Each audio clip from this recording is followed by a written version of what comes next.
went to. Okay, hello all. Thank you, Yitzchak, for inviting me to this interesting conference. Thank you, Avraham, for pre-recording my lecture. I think you all know the importance of Tsfat in the 16th century, the 17th century, with so many rabbis and well-known personalities from Sepharadi descent. And we'll be seeing now new discoveries in the Tsfat, from the Tsfat cemetery.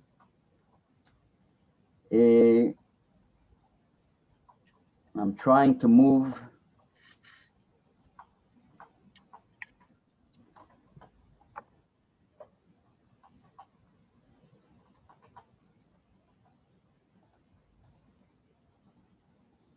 Okay, wait a minute. There we go.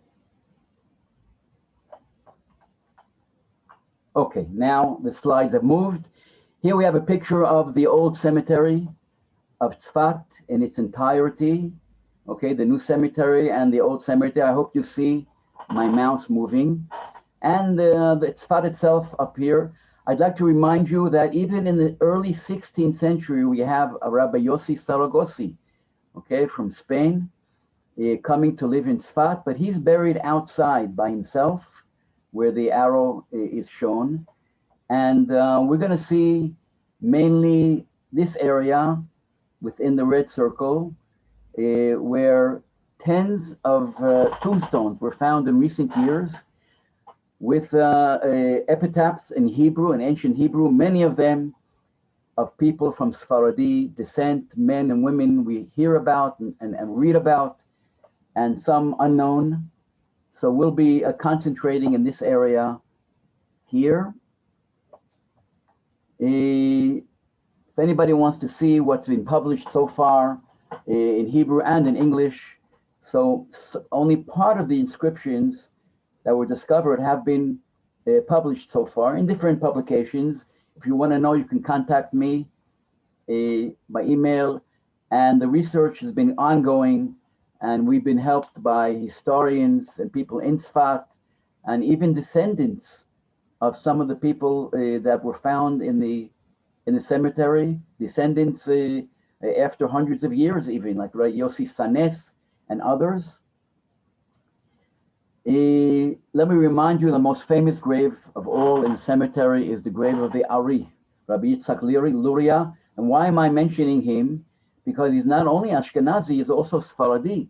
He's half Sepharadi from his mother's side, and his children are even 3/4 Sepharadi, because he married his first cousin, Sepharadiya. So he's well known, he's here, we know his grave for many, many years. And next to him, Rabbi Moshe Koldevero, the great Kabbalist who was here in Tsfat when the Ari arrived in 1570. He's also here, and we know about them for many, many years.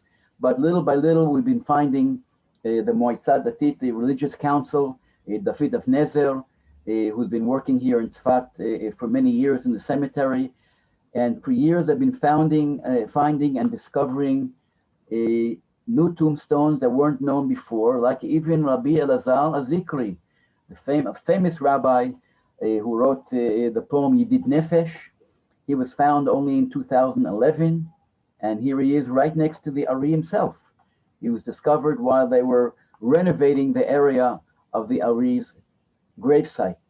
But the earliest dated tombstone with an inscription is Rabbi Yosef Falansi, which, if it says Hey Resh Mem Bet, this is 1482, right before the expulsion of 1492, and he's probably from Palencia in Castilla. I thought maybe Valencia. No, we have Dr. Irit Green from Madrid advised me that it's probably Palencia from northern Spain.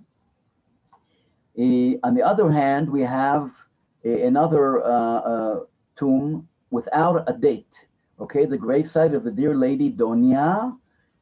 And at the beginning, I didn't know how to read, how to decipher the name, but now I know it's Leticia, the daughter of Rabbi Shlomo again, we have Falenzi. This could be Valencia, I'm not sure. either Palencia or Valencia. It's with a Zayin, Palenzi. So here we have another lady who's from Spanish descent, Leticia. And we have even another one we'll be seeing her later. We also have here a very interesting inscription that mentions none less than the sister of Rabbi Chaim Vital, the great student of the Ari, Yitzhak Luria. His sister here is Doña Reine. That's a very Spanish Ladino name, Reina Malka. And this is important because Rabbi Chaim Vital is from Italy originally. His family is from Italy. I think from Spanish descent. They have connections also to Sicily, but we weren't so sure. And this strengthens our feeling that Rabbi Chaim Vital's family is also of Spanish descent. So here's his sister, Doña Reina, the wife of Rabbi Gedalia Halevi, who was also one of the students of the Ari. We have a doctor, Avraham ibn Ezra. Some of you may think we're talking about the great commentator who lived 800 years ago, but it's not him. It's another rabbi, Dr. Avraham ibn Ezra, that we know about a little bit in the 16th century in Tsfat. We have a tombstone with an inscription mentioning Rabbi Dr. Harufeh, Rabbi Dr. Harufeh Amuvhak, Yoshua ibn Nun. He's a well-known rabbi, and especially well-known because he's the one that bribed the brother of Rabbi Chaim Vital to steal parts of Rabbi Chaim Vital's writings. 600 pages were taken out of his house without his permission and reproduced, recopied. Came with 100 sofrim, scribes that rewrote and copied 600 pages. This is a famous story of how the first Kitvei Hari, the first writings of the Ari, were published and spread out with this person here. Is this him? We didn't know he was a doctor. I'd also like to know what his descent is. Is he Sephardi or not? I'm not sure. So if anybody knows, I'd like to know. So that was his tombstone. We have a beautifully incised inscription mentioning Avraham Sorogon from 1545, and we have a little argument. Is he a Sorogon Surjon from Spain, okay, or maybe a Sorgon, which were Greek Jews who were transferred from Greece to Istanbul in the 15th century, the Sorogons, and maybe he was one of them. And if so, he's a Romagnoti. He's not a Sephardi. So we don't know about this. We have an argument on this, about this person specifically, but the inscription is beautiful. Here it's, I took a picture of it in 2011, and today, this is what it looks like today, colored blue and with black ink. And I criticize this, the way that the religious council is taking care of these. They shouldn't put in the black ink, but that's something else. So here's the inscription of Avraham Sorogon. We have people from Salonika.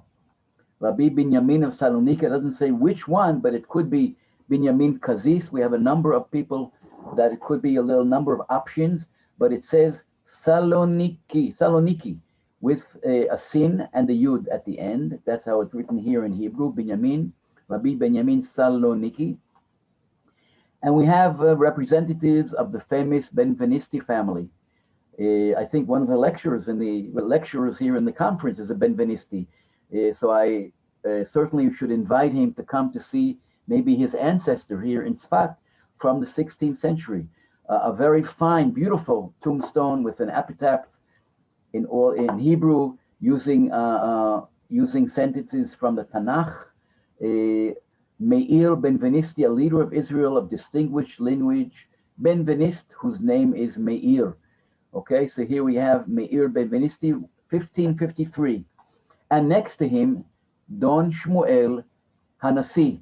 This could be Meir's father, okay, but it also could be the nephew of Dona Gracia herself, who was also Don Shmuel Hanassi. But it could be a number of people.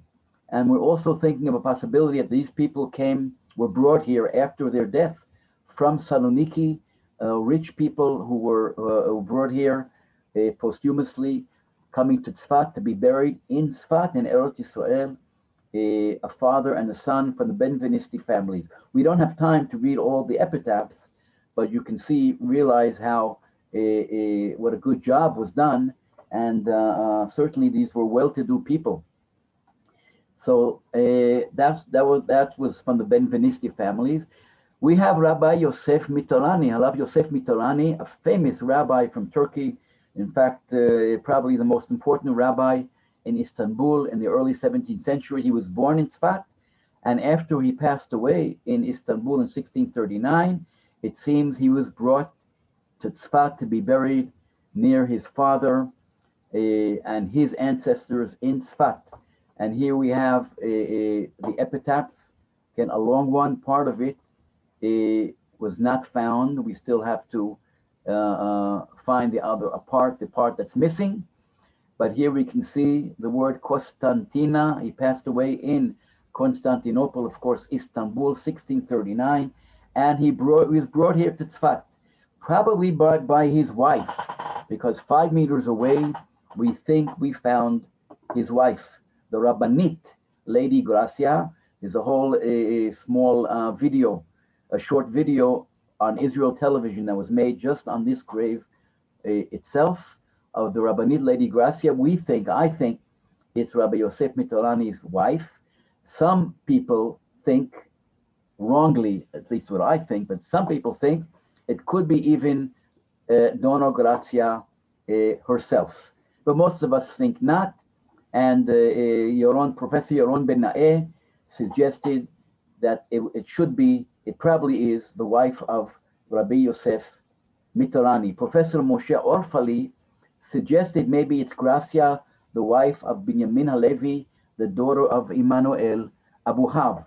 So here we have some possibility. It's certainly not the Gracia, the wife of Rabbi Yosef Yehuda Hakim from 1900 CE, and that's what it says here on the new epitaph here, which I think is wrong. And maybe something recently discovered, probably the most beautiful gravestone of a lady in ancient times, in 16th century, is this one here, where it says, Zot matzivat kvurat agvila yikala manat Prisyusha. I didn't know what Prisyusha is in the beginning. It sounded Russian to me, Prisyusha, until I realized that we're talking about a Preciosa in Ladino. Preciosa, a well-known name, the daughter of Rabbi Don Bonfus Ibn El Constantini, the wife of Shmuel Halevi, 1552 CE. David Afnezer found that her sister is buried in Saloniki. And I noticed that in the Mount of Olives, we have a Prisyusa with a Samach. Prisyusa from the 19th century, which is the way it should be written in Hebrew, the Ladino name, Prisyusa. So back to Tsfat, we have members of the Piccio or Piggio family from Italy, but of Spanish descent. And one name here is Ya'alat Chen Sultana, the daughter of Shmuel Piccio. And that was very exciting for me, because just when the Fidaf Nezer found this grave, my granddaughter Ya'alat Chen was born with the same name, and there's no connection, but that's the way it came out. So here we have another instance of tombstones found. We also have members of the Diboton family. A famous rabbi, Rabbi Avraham Chia Diboton from Saloniki, is probably buried in Saloniki, but parts of his family may have been here in Tsfat or brought to be buried here in Tsfat, like this one, Rabbi Avraham Diboton. And Diboton may be coming from Viton or Biton, Spanish for like vita, life, chaim.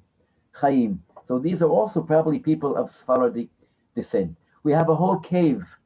That's a big riddle. A cave with a number of tombstones that haven't been deciphered yet. It hasn't been researched yet.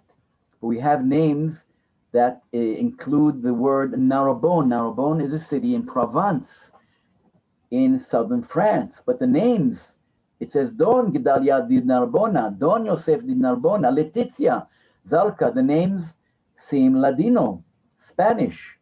So what are we talking about? Are we talking about the Provençal Kahal community of the 16th century Tsfat? Or maybe Jews going to Saloniki from there and becoming like, I don't know, Sfaradim, part of the Sephardi community and brought to be buried here in Tsfat? So that's a still riddle. We're coming to the last ones still, and maybe do we have the original tombstone of Rabbi Shlomo El-Kabetz, the famous rabbi who wrote the Lecha Dudi and started out and invented Kabbalat Shabbat?